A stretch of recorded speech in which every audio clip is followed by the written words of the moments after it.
সবাইকে আসসালামু আলাইকুম। আজকে আমি তৈরি করে দেখাচ্ছি ডালিয়া ফুলের পিঠা। পিঠাটা দেখতে যতটা সুন্দর, খেতেও কিন্তু অসম্ভব মজার। ভেতরটা নারকেলে পুরো ভরা এবং উপরটা থেকে কিছুটা ক্রিসপি। আসলে সব কিছু মিলিয়ে পিঠাটা ভীষণ সুন্দর এবং ভীষণ মজার। আশা করছি আজকের রেসিপিটি ভালো লাগবে। ভিডিওটি যে যেখান থেকে দেখছেন আমার ইউটিউব চ্যানেলটিকে সাবস্ক্রাইব করে পাশে থাকবেন আমাকে সাপোর্ট করার জন্য। চলে যাচ্ছি পুরো রেসিপিতে। আজকের এই ডালিয়া ফুলের পিঠা তৈরি করার জন্য আমার চালের একটি খামির লাগবে, সেজন্য চুলায় একটি ফ্রাই প্যান বসিয়ে এখানে দিয়ে দিচ্ছি পানি। আমি এখানে 200 গ্রামের মতো পানি দিয়ে দিলাম। এখন স্বাদ অনুযায়ী লবণ দিতে হবে। আমি এখানে আধা চা চামচ পরিমাণে লবণ দিয়ে তারপরে অপেক্ষা করেছি পানিটা ফুটে আসার আগ পর্যন্ত। পানি ফুটে গেলে এখানে আমি চালের গুঁড়া দিয়ে দিচ্ছি। আজকে আমি ভেজা আতপ চালের গুঁড়া ব্যবহার করেছি 1 কাপ। সেজন্য পানির পরিমাণটা আমি কম দিয়েছি, 1 কাপের থেকেও কম। আর যদি আপনারা শুকনো চালের গুঁড়া ব্যবহার করেন সেক্ষেত্রে 1 কাপ শুকনো চালের জন্য 1 কাপের থেকে কিছুটা বেশি পানি লাগতে পারে। তো নেড়ে চেড়ে আমি চালটাকে সেদ্ধ করে নিলাম। চুলার জালটা কমিয়ে রেখেছিলাম। তো চাল সেদ্ধ হয়ে গিয়েছে, এখন ঢেকে অপেক্ষা করছি। এর মাঝখানে আমি পিঠার ভেতরে পুরটা রেডি করে নিব। সেজন্য আমি এখানে আধা কাপ একটু বেশি হবে নারকেল কোড়া নিয়েছি, সেই সাথে 2 টেবিল চামচ পরিমাণে নিয়েছি গুড়। মিষ্টির পরিমাণটা আপনারা একটু বাড়িয়ে দিতে পারেন, সমস্যা নেই। তো 2 টেবিল চামচের মতো পানি দিয়ে এখানে 2টা এলাচও দিয়ে দিলাম ফাটিয়ে, খুবই সুন্দর ফ্লেভার আসার জন্য। তো নেড়ে চেড়ে আমি এখন গুড় আর নারকেল কোড়াকে সুন্দরভাবে মিশিয়ে একটু জাল দিয়ে নিব। যখন গলে যাবে তখন এখানে আমি 1 টেবিল চামচ পরিমাণে পাউডার দুধ এবং 2 চা চামচ পরিমাণে দিয়ে দিচ্ছি ঘি। এতে করে খুবই সুন্দর ফ্লেভার আসবে, যেটা খেতেও মজা লাগবে। তো পানিটা শুকিয়ে গিয়েছে, ঝরঝরে হয়ে গিয়েছে, নামিয়ে নিব। এর মাঝখানে আমার চালের গুঁড়োটা খুব সুন্দরভাবে সেট হয়ে গিয়েছে এবং হালকা গরম রয়ে গিয়েছে। আর এই চালের খামির কিন্তু অবশ্যই হালকা গরম থাকা অবস্থাতেই মথে নিতে হয়, তাহলে খামিরটা খুবই সফট হবে। এখন একটু সময় নিয়ে খুব ভালো করে মথে নিতে হবে। তো অনেকক্ষণ সময় নিয়ে আমি এই চালের খামিরটাকে মথে নিয়েছি, খুবই সফট হয়ে গিয়েছে, দেখে নিশ্চয়ই বুঝতে পারছেন। আর ডালিয়া পিঠা তৈরি করার জন্য এই খামিরটাকে খুবই সফট করে তৈরি করতে হবে। তারপরে 2টি ভাগে ভাগ করে নিলাম।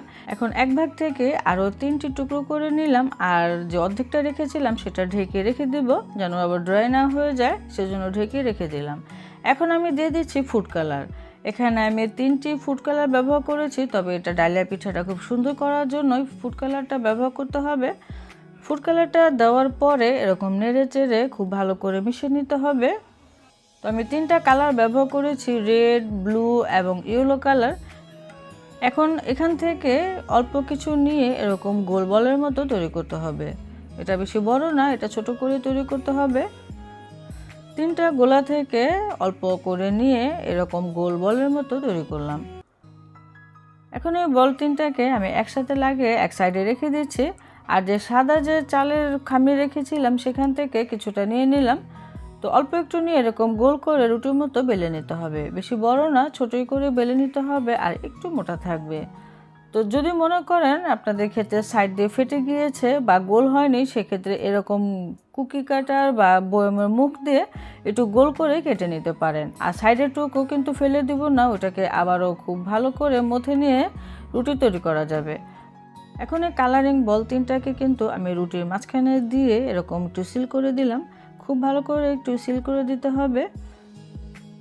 এখন এটাকে আবারও বেলে নিতে হবে। তো এইভাবে বেললে এটা ফেটে যেতে পারে, সেজন্য আমি নিচে উপরে কিছুটা পলি দিয়ে দিলাম, দিয়ে একটি প্লেট দিয়ে হালকা করে একটু প্রেসার দিলেই দেখা যাবে এরকম রুটির মতো শেপ হয়ে গিয়েছে এবং কোনো প্রকার ভাঙবে না, সাইড দিয়ে ফেটে যাবে না। এখন মাঝখানে দিয়ে দিতে হবে সে রান্না করে রাখা নারকেলের পুর, পরিমাণ মতো দিয়ে দিতে হবে। তারপরে এটাকে আবারও সিল করতে হবে। তো খুব ভালো করে একটু সিল করে দিচ্ছি, যেন এটা ভাজার সময় বা ভাপিয়ে নেওয়ার সময় এটা কোনোভাবে ভেতর থেকে নারকেল কোড়ানো বের না হয়ে যায়। তো আটকে নিয়েছি। এখন আমি একটি চিকন ছোট সিজার নিয়েছি, তারপরে এরকম ডালিয়া ফুলের মতো শেপ দিয়ে কেটে নেব। আপনারা দেখে নিশ্চয়ই বুঝতে পারছেন আমি কিভাবে কেটে নিচ্ছি। তো কেটে নিতে হবে আর একটু করে ঘুরে নিতে হবে। তো রাউন্ড করে দেখা যাবে কাটতে কাটতে একটা সময় খুবই সুন্দর ফুলের মতো হয়ে গিয়েছে।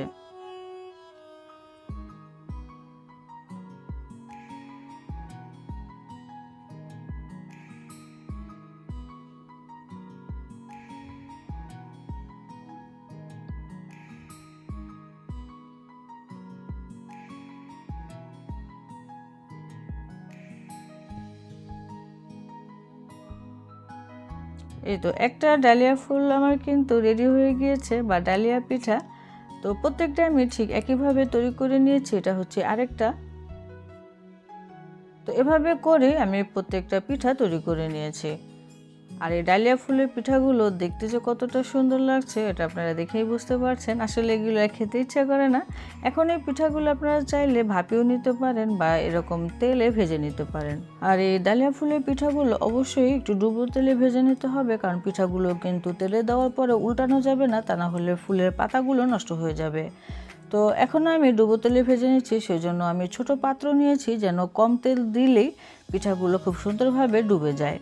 তো এরকম আপনারা একটা টুকু দিতে পারেন বা এরকম 3টাও দিতে পারেন।